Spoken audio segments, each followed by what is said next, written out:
Say hi. Hi. Hi. Hi. Say go Dolphins. Dolphins. Say touchdown. Touchdown. Yay. Say go TUA. TUA. Yay. Say fins up. TUA. Fins up. TUA. Go Dolphins. Dolphins. Yay. You helping Daddy? Say go Dolphins.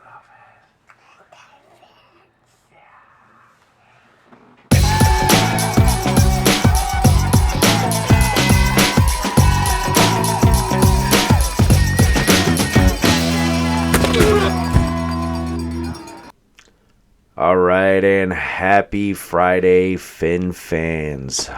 You're tuning in to Fins Football Podcast. I am B Trill. Let's all take a deep breath. This is the recap of the Buffalo Bills at Miami Dolphins Thursday night primetime game. Let's just dive into it. First off, I just want you to like, subscribe, share, keep doing what you're doing. Thank you for tuning in. Thank you for all that you do. Keep on doing it. As far as Bills Mafia, congratulations. You won. It was a statement game for you. You continue to have the narrative that you own the Miami Dolphins, and you do. You do. I think that's 12 of 13 for Josh Allen. So, yeah, besides that one sunny game in Miami early on in the season in 22, you've had our numbers. And not just to win, but to outright win, to win by 3 scores, to win by 21, to be up by 21 in the third quarter. And I think after what happened, you kind of just let us wave the white flag and kind of give up on the game. But we didn't give up. We kept playing, didn't score anything else, but we kept on going. But again, congratulations to Bills Mafia. First and foremost, thank you to everyone that reached out. Some were kind, others were not. Of course, I live an hour from Buffalo. I'm in Rochester, New York. For those who know, that is Bills training camp headquarters each year. We have Bills fans from Syracuse to Niagara Falls and all around. There's at least, I would say a 300-mile radius of just straight Bills country, Bills Mafia, Bills fans, Bills nonstop everywhere I go. Which is why I love being a Dolphins fan in this area, because I love running through that gauntlet every day. I like it to a point. Sometimes it can get tiring, can get annoying. But of course, when Miami wins, I'm all happy, and so I gotta take what I can give. But yeah, I got a lot of texts, calls, comments, Facebook posts. Yeah, I understand what happened. I mean, even my own cousin is asking if he is still invited to Thanksgiving. So this one hurts. This one hurts a lot. Not only does it lose a divisional game, lose the hopes of this is our year to beat Buffalo. This is our time to rewrite the narrative. This is when we show up. This is the Super Bowl year, as we've been saying all offseason. We made the acquisitions. It's just they're not all healthy. As you can see, Odell Beckham would have been nice yesterday. Our third wide receivers were nowhere to be found and kind of got us into deep waters early. Of course, this Grant Dubose, he is a second-year player. He was drafted in the 7th round from Green Bay, so we claimed him from Green Bay. He's a bigger wide receiver, but of course the awareness wasn't there. I'll get into that interception, but that first interception, I do blame him. He turned around a second too late. The ball was already there on the numbers, maybe the shoulder pad, but the ball was there. It was catchable. He just didn't catch it. That was our first drive. That was the tone setter of that game. Bounce off the shoulder pad, caused an interception. Buffalo's already in field goal range as we start the game. So that one definitely hurt. Robbie Chosen ran the wrong route on the second one. I can say it's 60-40 Robbie Chosen's fault. I can say that Tua, of course, overthrew it, but Chosen came back on the comeback route. I don't think that's what the route should have been. Maybe it was an option route to where, depending on the defense, they make a move. There are those routes out there. I don't think we have those designed for a third wide receiver. More or less Jalen Waddle and Tyreek Hill. But who knows? Again, I'm not the coach. I'm not the coordinator. I'm not the quarterback. I'm not the wide receiver. But that started off the game terrible. Of course, when they did score, we did score right back. I do want to start with all the positives before we jump into what that big news is. Of course, that big news is Tua. But the positives, Devon Achane. He owned that game yesterday. He was the star of the Miami Dolphins. He led us in rushing and receiving. His numbers were 22 rushes, 96 yards. Had a rush, 17 was his longest. 4.4 average, which isn't bad. And then even receiving.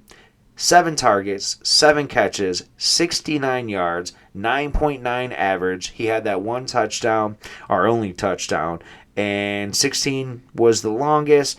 But if you're doing fantasy, 22.5. Straight up fantasy, PPR, 29.5. Devon Achane, he is our future. Him and Jalen Wright. Jalen Wright didn't do decent. He had one, I think, what was it, an 8-yard run? Let's take a look. He had one 8-yard run, but he ended 5 rushes, 4 yards. So we got pushed back the rest of the time. Of course, we need more out of that, but he did show that one flash, that one run. He did show that he does have vision and power to break tackles. With those 2 running backs, I think we do have a decent future. I think rest of this season, well, I'll get into that. I'll get into what I think our outlook will be. But if we can lean on the running game, if we can find a decent quarterback, or if Skylar Thompson can come into play and actually do what we need him to do, then I think we'll be okay. As far as Super Bowl hopes, they're not as high as we thought. But, of course, I did have some notes about just, I'm glad I didn't live stream last night. I thought about it. I didn't do it week 1 just because week 1 I like to hang out with my friends. But I'm glad I didn't live stream because I would have had to censor myself. I was upset. My heart stopped. I immediately thought, season over, career over, this is it. Here we go again. It's scary. It is very scary. But let me first go through a few things. With Devon Achane and Jalen Wright, that could be the future Lightning and Thunder. I do have to give it up for our defense. So, our defense, they played decent in that first half. I know the score didn't look like it. But, of course, they were dealing with short field each time. When we were throwing those interceptions, besides the pick 6, we were giving up good field position for Buffalo. As well as going for it on 4th down. We weren't playing the field position. We weren't playing with our special teams. Yeah, Jake Bailey's not the best punter, but we were in field goal range for a few of those where we could have at least put up points, to where at halftime we were only down 14 after we kicked that one field goal. Here, if we kicked field goals earlier on, didn't go for them on 4th, I think we went, how many times did we go for it on 4th? Let me take a look here. I don't know if this is going to have 4th down conversions. It doesn't. I can go through play by play, but that's going to take a while.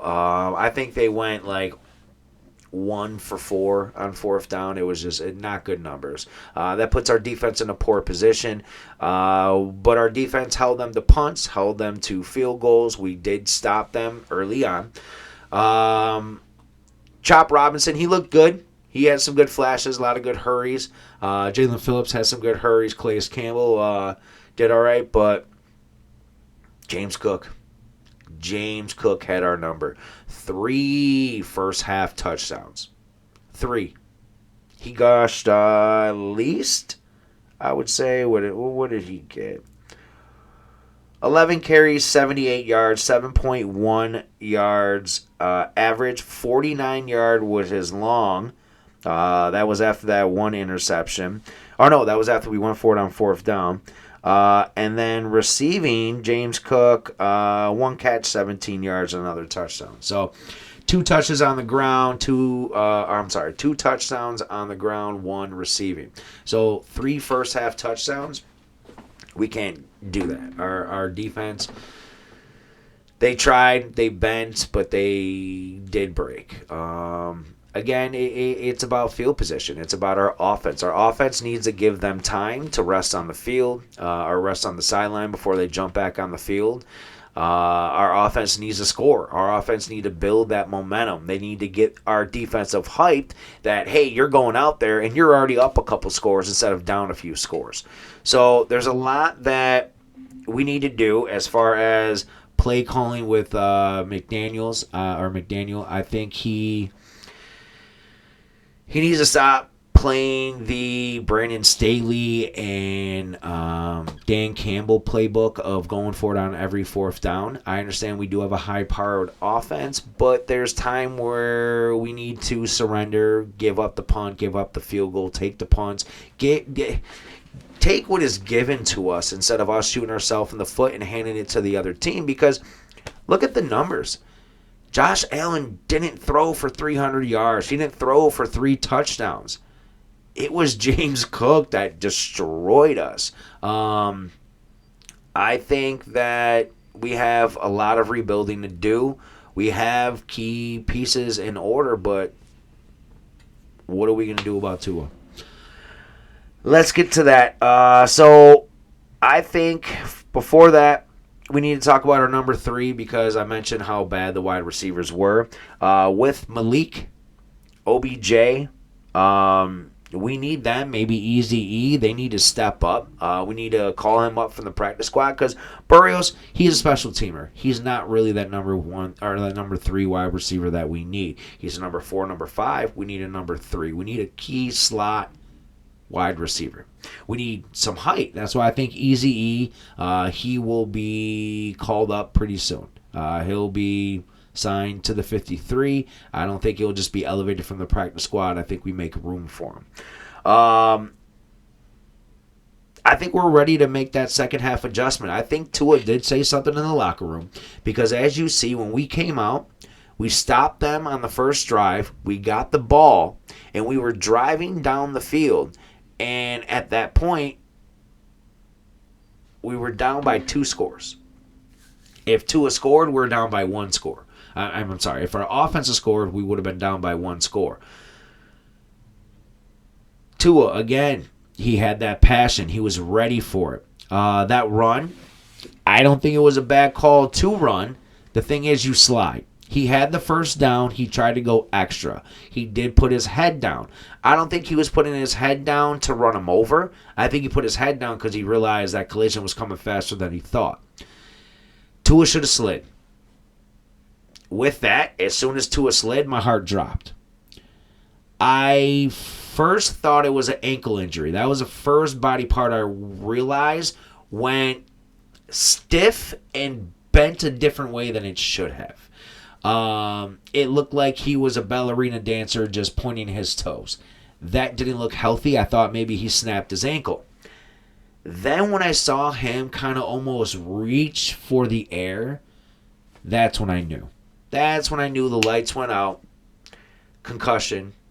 Then you see his helmet. Then you see his wrist bent back and forth a couple times. All signs of concussion. I'm glad this one didn't look as serious as it did before when we're playing Cincinnati, when they said he was throwing up quote unquote gang signs.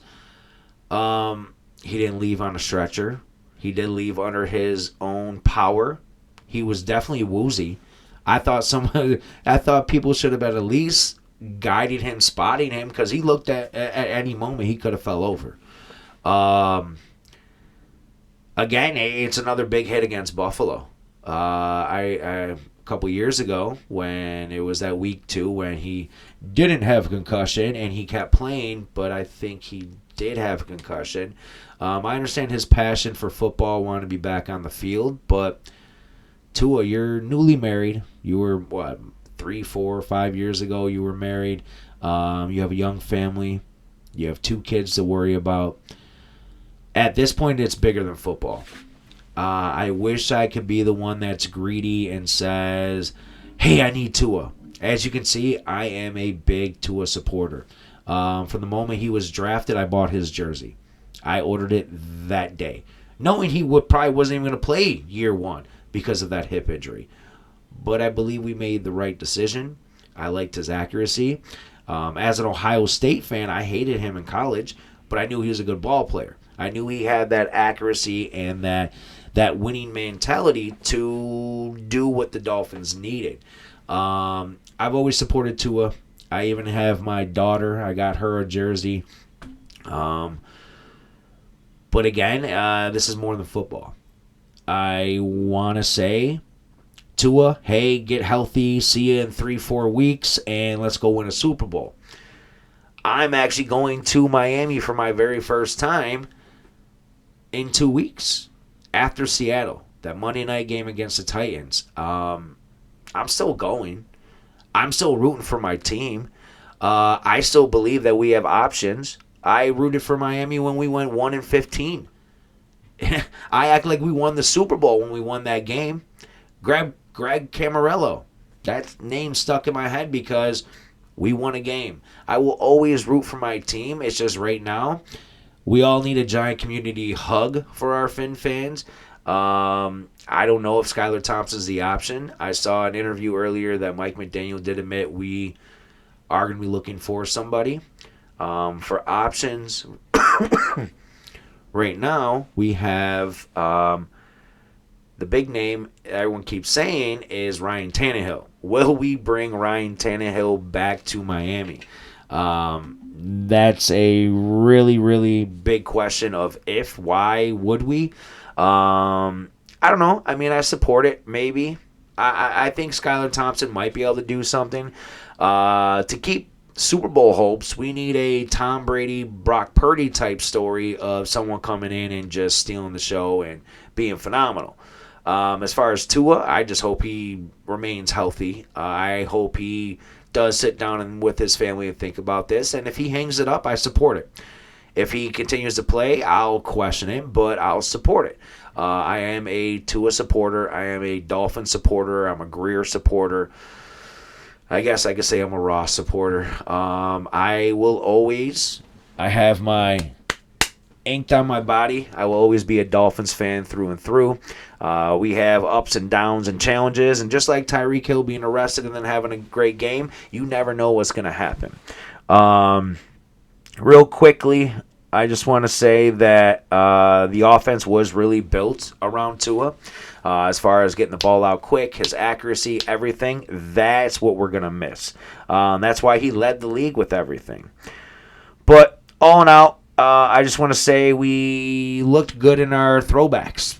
Devon Achane is the future. We tried as much as we could with the humidity and the advantage last night, but we just didn't have enough. We continue with that narrative of just not being able to beat Buffalo, not being able to beat the big game. Tua not staying healthy. Tua not being able to win the games or overcome this. Or Tua didn't look good. Those interceptions didn't look good. That third interception was Tua's fault. I don't know why Patrick Paul didn't come in. McDaniel said that Paul was didn't want to put him in a bad position early on in a rival game, key game. But I don't know, I'm going to wrap it up for now. I just want to say thank you, everybody, for tuning in. Please like him. Please please keep liking. Please keep subscribing. And I just want to say thanks for tuning in to Phins Football Podcast. And Fins up, family.